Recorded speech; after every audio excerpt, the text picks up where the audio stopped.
Assalomu alaykum hammaga. Sizlar bilan bugun men Teok IQ imtihon haqida gaplashmoqchiman. Bugun mening imtihonim bo'ldi.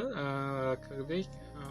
Menimcha uni borganlar bor, bormaganlar bor. Men shu bilmaganlar uchun aytib o'tmoqchiman.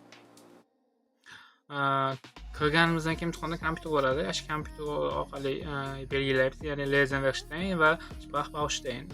Uni oxirida yana bir Schreiben bo'ladi. Ya'ni 6 ta adashmasam men ham esimdan chiqib ketdi, lekin birinchisi Lesen, ikkinchisi Sprachbaustein, oxiri bitta email yozamiz. Undan oldingisida email to'g'ri yoki noto'g'riligini richtig yoki falsh qilib belgilaymiz. Undan so'ng tugagandan keyin orqasidan sirasi xo'rin boshlanadi. Xo'rinda ham qanday bo'ladi? Xo'rinda birinchi xo'rin o'zi bo'ladi, ya'ni 3 ta tayyor adashmasam. To'rtinchisi yozma, ya'ni eshitib yozamiz. Nomerlari, qaysi kunlari, shular yoziladi. Va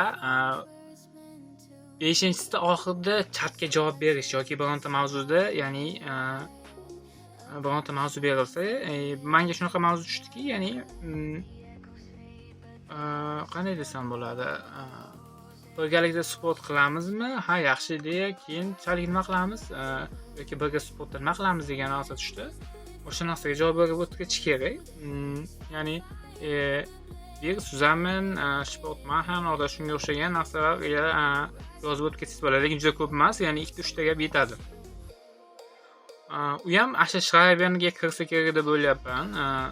Ana shu tugagandan keyin bizni Sprechen srazi bo'lmadi, 1,5-2 soatdan keyin boshlandi. Sprechenda endi men o'zim partnyor bilan ishlayman deb o'ylagandim-da, ya'ni Nargiz Shergin bilan ortada ikkita odam. Yo'q, unaqa bo'lmadi. Naborot, Germaniyadan odam.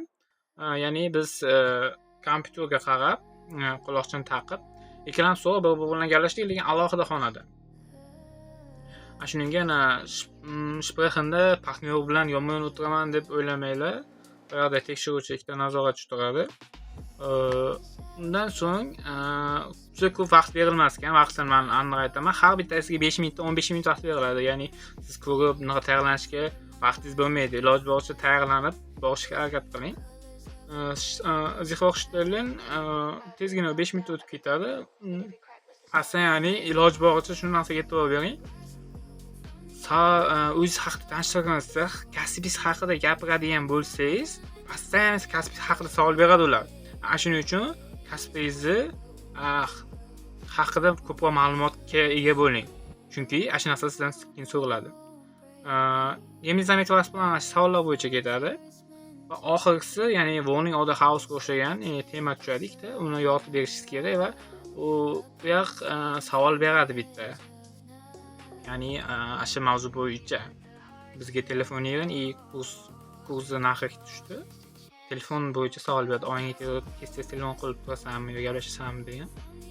Shuning uchun iloji boricha mana shu kurs narxiga shunga o'xshagan boshqacha bir so'zlarni tarjimasini yoki sinonimini bilib olishingiz kerak, chunki Lesenda ham juda ko'p qiyin savollar tushdi, lekin ularni sinonim bilan, ya'ni kalit so'zlar bilan topib olishingiz mumkin.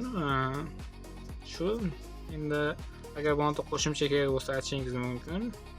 Kanalimdan uzoqlashmang. Siz uchun doim yaxshi yangiliklarni chiqarishga harakat qilamiz.